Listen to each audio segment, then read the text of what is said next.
Vous êtes-vous déjà demandé ce qu'il faut pour changer d'avis? Pas n'importe quel avis, mais celui qui est bien ancré, ferme dans ses convictions et réticent au changement. Napoléon Hill, l'auteur légendaire de Réfléchissez et devenez riche, pourrait bien avoir la réponse. Ses réflexions sur la psyché humaine sont tout aussi pertinentes aujourd'hui qu'à l'époque où il les a écrites. Mais qu'avait-il compris sur le changement d'opinion qui était si bouleversant? Imaginez ceci, une jeune fille de couleur dans le sud profond, tenant tête à un homme blanc adulte avec pour seules armes sa voix et une détermination sans faille. Sa demande était simple, ma maman doit avoir ses 50 centimes. Ce n'était pas juste une supplication, c'était un ordre qui défiait les normes sociales de l'époque. Son courage était stupéfiant, sa détermination inébranlable. Et contre toute attente, elle a réussi.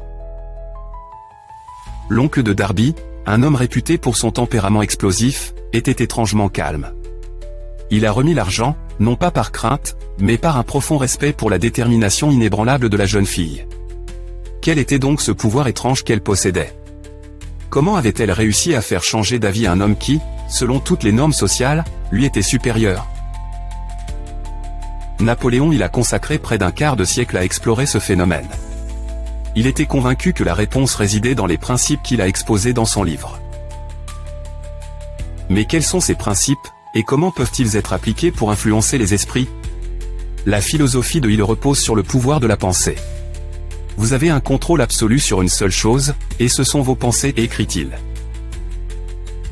C'est le pilier de ses enseignements. L'esprit est une force puissante, capable de façonner la réalité.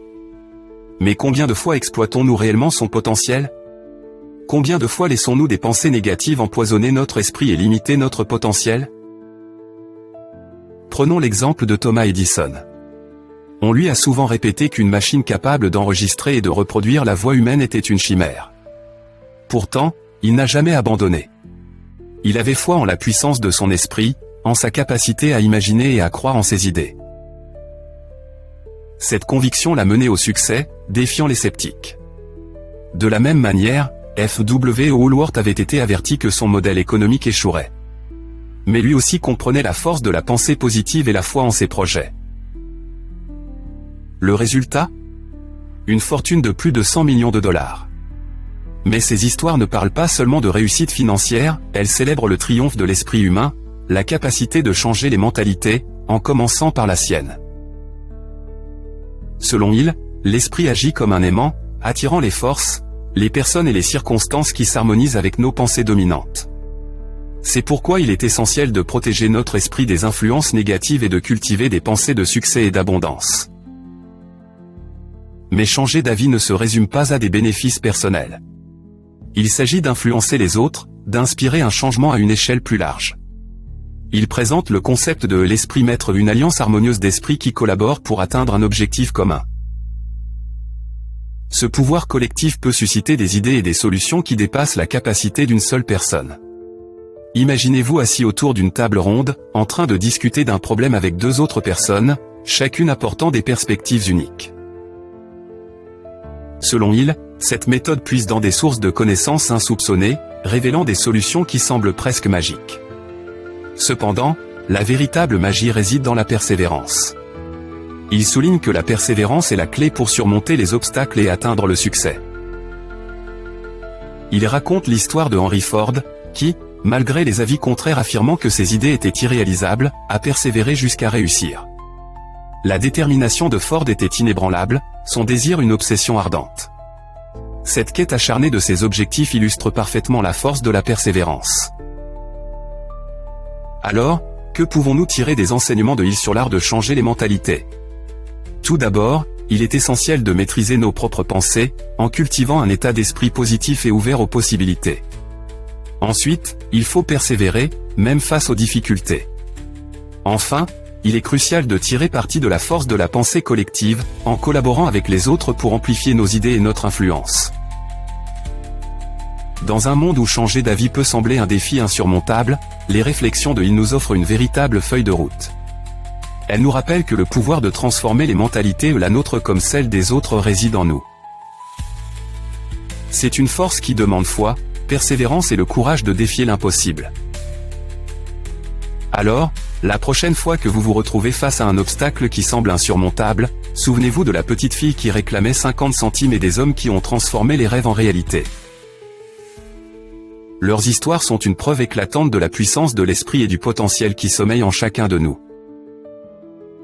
Alors que nous avançons sur nos propres chemins, accueillons les enseignements de Hill, en les utilisant pour transformer les esprits, façonner les destinées, et créer un monde où tout devient possible.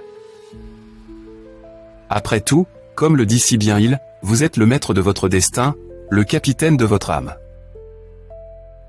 Pourtant, même avec cette philosophie inspirante, une question persiste: comment appliquer ces enseignements dans la danse complexe de notre quotidien?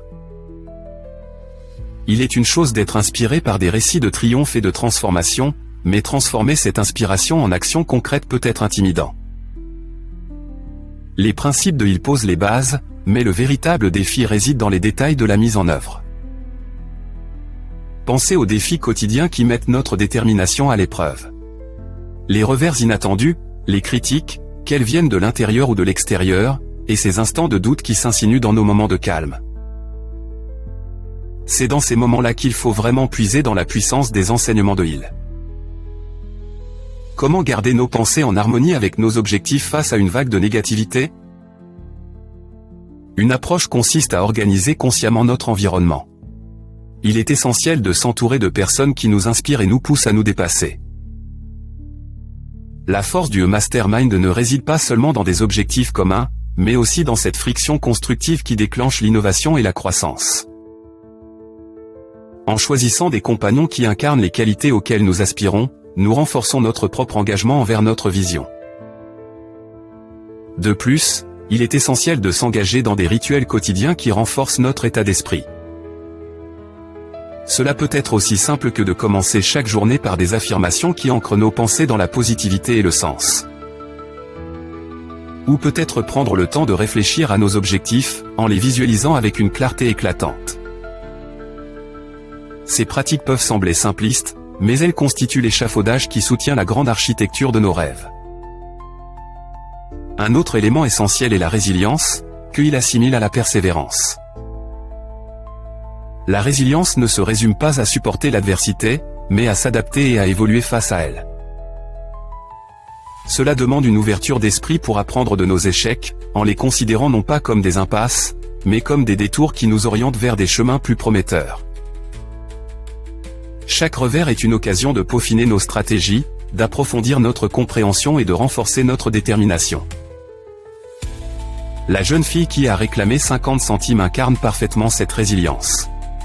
Son histoire ne se résume pas à un simple acte de défi, mais témoigne d'un courage et d'une détermination qui se sont forgés au fil du temps. Dans son moment de besoin, elle puisa dans un réservoir de force intérieure, nourri par d'innombrables petites victoires et défis surmontés. Dans notre quête pour changer les mentalités, nous devons également adopter l'empathie. Comprendre les perspectives et les motivations des autres est essentiel pour les influencer. Cela demande une écoute attentive et un véritable intérêt pour leurs besoins et préoccupations. En harmonisant nos objectifs avec les leurs, nous créons une synergie qui décuple notre potentiel collectif. Enfin, il faut se rappeler que changer les mentalités n'est pas une fin en soi, mais un déclencheur pour un changement plus vaste. Que ce soit dans les relations personnelles, au travail ou au sein des communautés, la véritable mesure du succès réside dans l'impact positif que nous générons. En inspirant les autres à croire en leur potentiel, nous déclenchons une réaction en chaîne qui dépasse largement notre entourage immédiat. En essence, les enseignements de Hill sont un appel à l'action. Ils nous poussent à dépasser nos limites, à imaginer un avenir façonné par nos aspirations les plus élevées. Alors que nous entamons ce voyage, portons avec nous l'esprit de ceux qui nous ont précédés, les rêveurs, les acteurs, les pionniers du changement. Avec leurs histoires comme guide, nous aussi pouvons manier le pouvoir de changer les esprits, une pensée à la fois.